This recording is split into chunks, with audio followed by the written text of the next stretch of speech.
So welcome to episode of the interior course. This time we're going to be going into modeling, which is going to include modeling a balcony, finding models off the internet, such as models for the bed. I'm not going to model a bed, since you can actually find really decent models for that on the internet.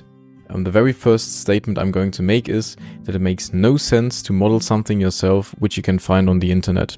Obviously, if you're doing it for yourself and you just want to learn the process of modeling a bed, for instance, you can just watch a tutorial and learn it, but it takes a few hours, I would say. Like, the only thing I will model myself is actually the balcony, and this is what we're going to be doing right now. So first of all, I'm going to set the 3D cursor to the center. It's already set here, but like to the center of where we want our balcony to be.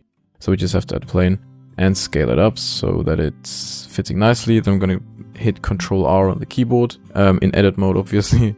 Ctrl R, and then we can just cut it here, 3 for face select mode.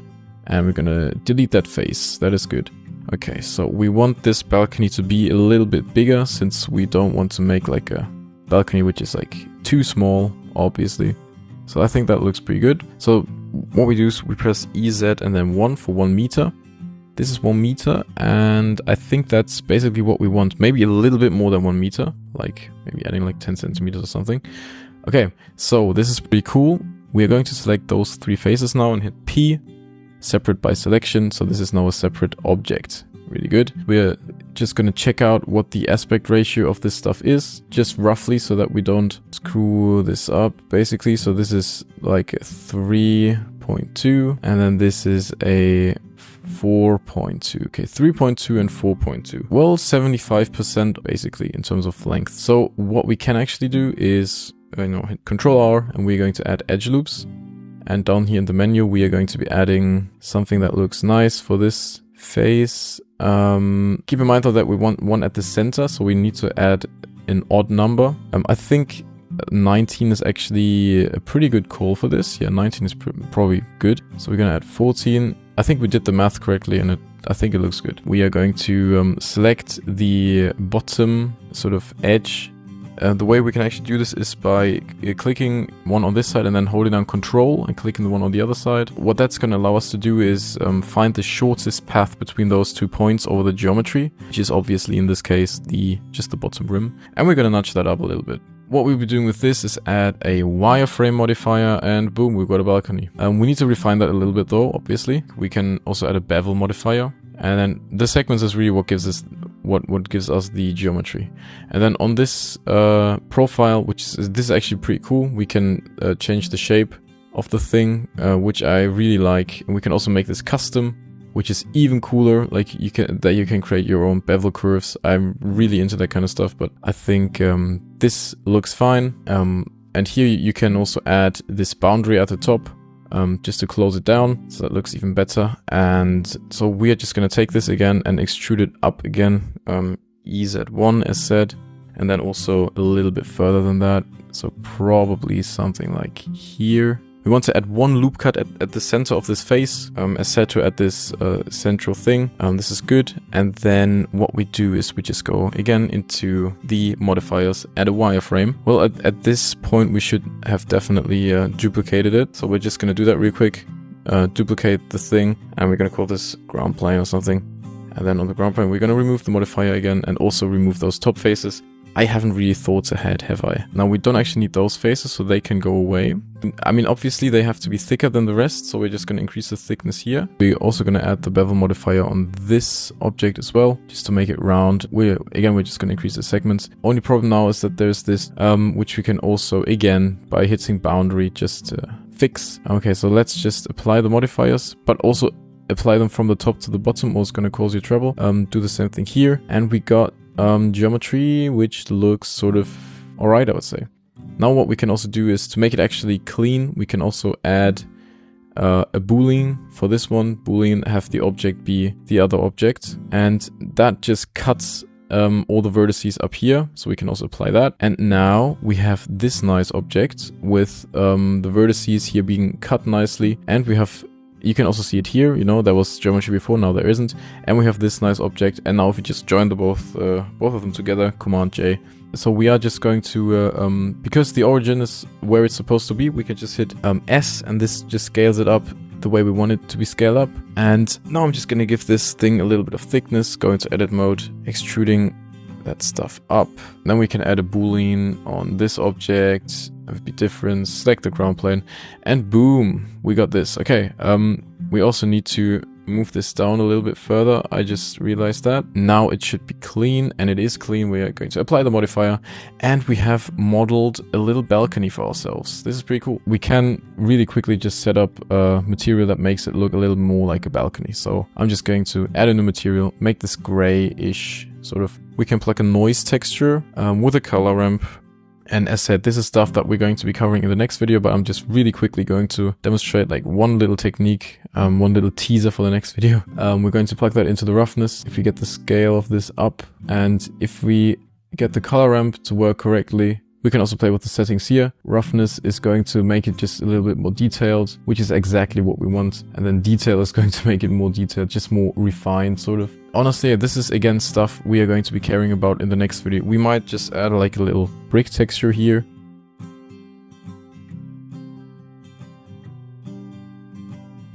If we quickly go to rendered view, and we look at it with the sunlight, yeah, look, this is the kind of material I'm just quickly going for at the moment. Materials, as said, we're going to be covering in the next video. Okay, I definitely want some sort of decoration plants. If you just quickly go to material preview, we can check out if the materials are applied to the OBJ, which they should be. Oh, the materials are missing. That kind of sucks. Sometimes you have to download them separately. Here we go, yeah, textures, maps. We just have to download them and plug them in accordingly. Now is the question, what kind of a plant do we want? I think these plants here are a little bit more minimalistic. That's, I think, what I want. The other ones seem to be a little bit over the top. They are one object, and we have to make this selection ourselves now. I'm gonna hit Alt-Z on the keyboard, which is going to give me this X-ray, whilst not being in wireframe mode. But now I can hit W to get this selection tool, increase the radius, and then I can just select stuff sort of with this X-ray function without being in wireframe mode. So Alt-Z is the command for turning that on and off. So L on the keyboard, if you hit that on the keyboard, it's going to select linked. You can also that way tell if things are connected nicely as they should be, or if everything is separate. In this case, it seems to be the case that most of these things are actually separate, but that's okay.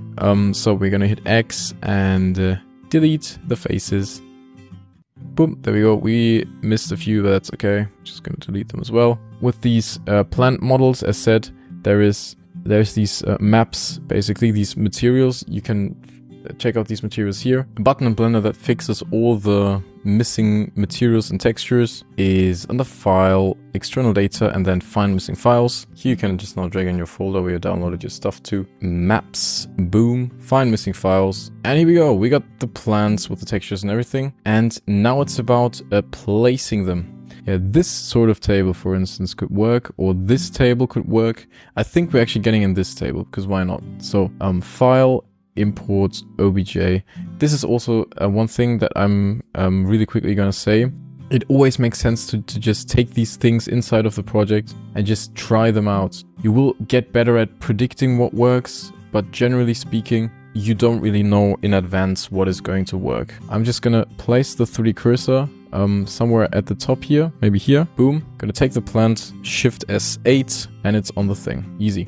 As easy as that if you have all your origins and everything placed nicely. And then we can just move it where we want to move it, and it should be really good. So that is cool.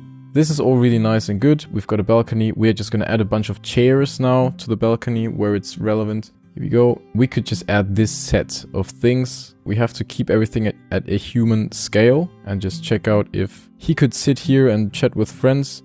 The answer is no, because this is a little bit too small. I guess we just have to remove that, and I guess we just have to add one nice looking thing. Could he sit down in there and be like, yo, man, this is a nice chair? No, this is actually too small. So could he sit down now and be like, yo, this is a nice chair? Yes, I think this is the thing that we want. So here we go. Let's just go back to camera view. Let's just check out how this looks. Nice. So we just got a basic chair. We got a bunch of plants on a little table. Basically it for the balcony, which I think is looking really, really nice. So now it is about getting the bed and everything like that right. I have downloaded a bunch from Sketchfab, and here we are in the scene, which is nice. And I'm going to reposition this. It's supposed to sort of overlap with the bed that we had in here before. And now if we go to rendered view, we do actually have a bed in our scene. Now the question is, what do we want our room to look like in detail? So we're going to add one here, and 3 for face like mode this, and then extrude it out into like this direction, just a little bit, you know, like a few centimeters basically. Now I'm just going to take the bed and move it in slightly so that it almost clips through. And so now on this other side here, we can now Shift A, add a cube. I'm going to cut the cube in half again. Nice. So I'm going to move this over to the wall. There is stuff that we could also add in here. We could also add some light, some light sources in here again. Maybe we are just quickly going to do that.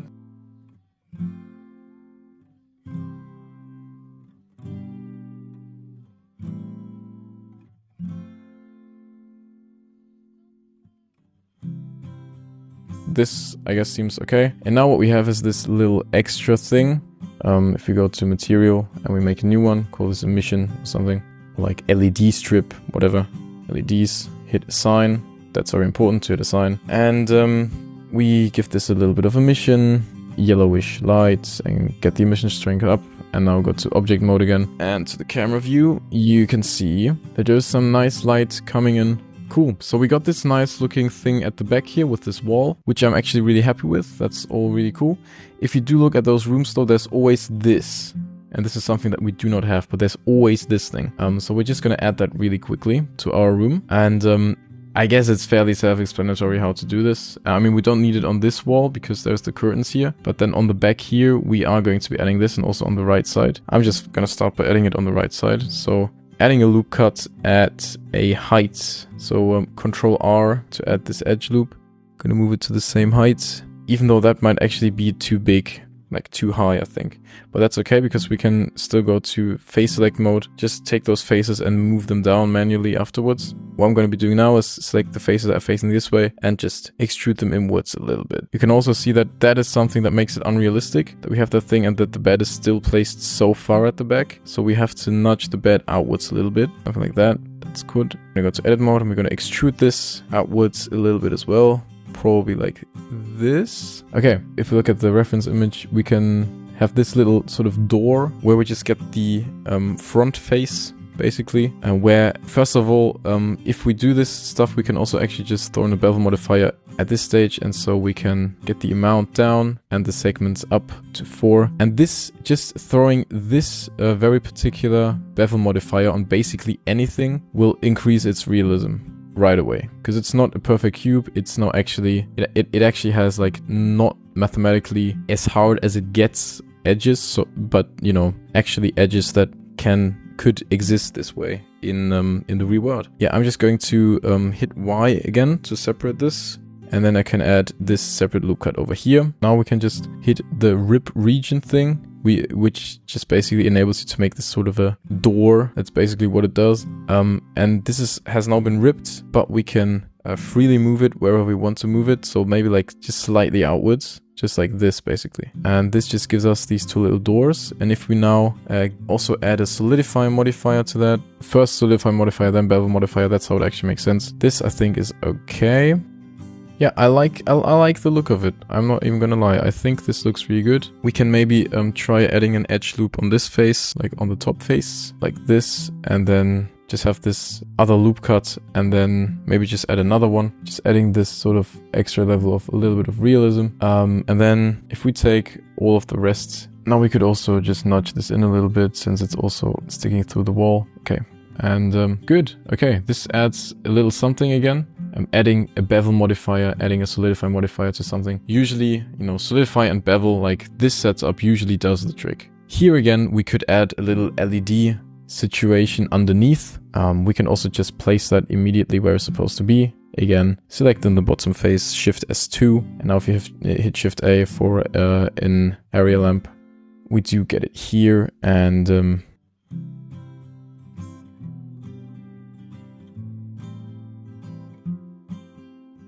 well, 60 watts is way over the top. Let's go back to 10 watts, which even is over the top. Let's go to like 4 watts or something. Something that's nice and chill. Let's just quickly recolor that light.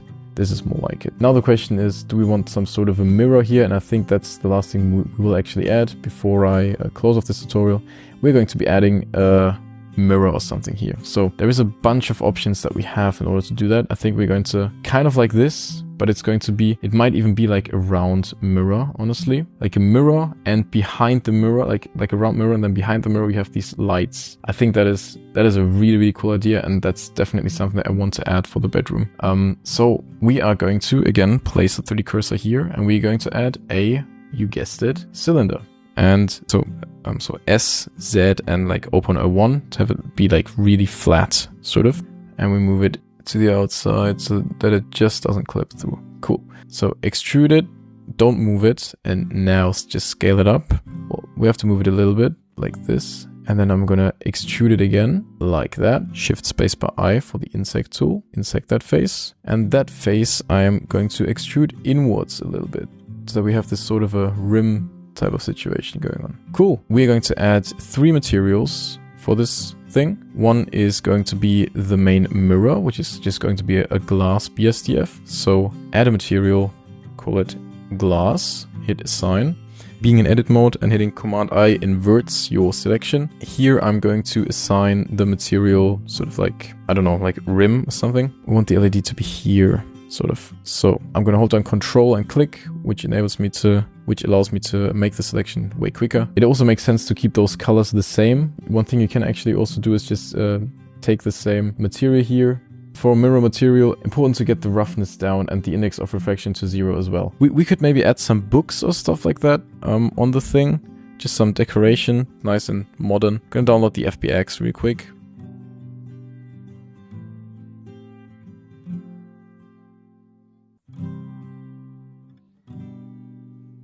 I think what we can do is add some point lights, and here again, a nice warm bit of light. And if you now go to rendered view, that is going to, as if there was a lamp there, the lamp isn't in the frame. That's the thing. So that's looking pretty cool. What we have not added yet is a carpet. Making carpets is actually more material work, and then there's a little bit of hair simulation going on. What we can decide for now is where we want the carpet to be, how big we want it to be, and all that sort of stuff. So that's something that I want to do now, but then that's going to be it for the video because it's already super long. Again, here also take some inspiration from Pinterest. So we want to scale it up to the sides like this. That's nice. The actual texture and the hair actually coming from it, we will be taking care of in the next video because this video is going to be way too long otherwise. I just select those faces and reintroduce like the LED. Again, this nice little like sort of rim light over here. So I think this actually all looks pretty cool. Nice interior scene that we have set up right here. But just really quickly before I go, one thing that we do still want to do is add a subdivision surface modifier. Turn up the levels. It actually looks like a mirror rather than like a cylinder that hasn't really been subdivided enough. What has happened, dude? There is a way to fix this, which is actually fairly straightforward though, and we're just quickly gonna fix it. We are going to select one of the faces here, go to select, and then similar, and then normal. So what that's gonna do is, normal, here we go. What that's gonna do is it's gonna select everything, all the faces that are facing roughly into the same direction. Roughly meaning there is a little bit of curvature on our mirror, I guess. At least here on the outside, and so we can play with the threshold to select more or less. This is actually perfect because now we also have this really interesting sort of also glass thing over here. And this is just a quick trick with which you can do this. Now we just go into the materials again, hit assign, and now everything here is glass. That's cool. Let's go to camera view. Let's look at that. Let's look at if everything still works nicely, and it still does. And now it's actually looking circular. So cool. We fixed that. Nice. So next video is going to be about materials and about UV unwrapping and all this kind of stuff, how to make materials seamless. That's stuff we're going to be caring about in the next video, but this was modeling, finding models on the internet, where you can find them, how you can make some stuff yourself. Especially the balcony I'm really proud of, looks really nice. I hope you found this video sufficient. So thank you, and until the next video.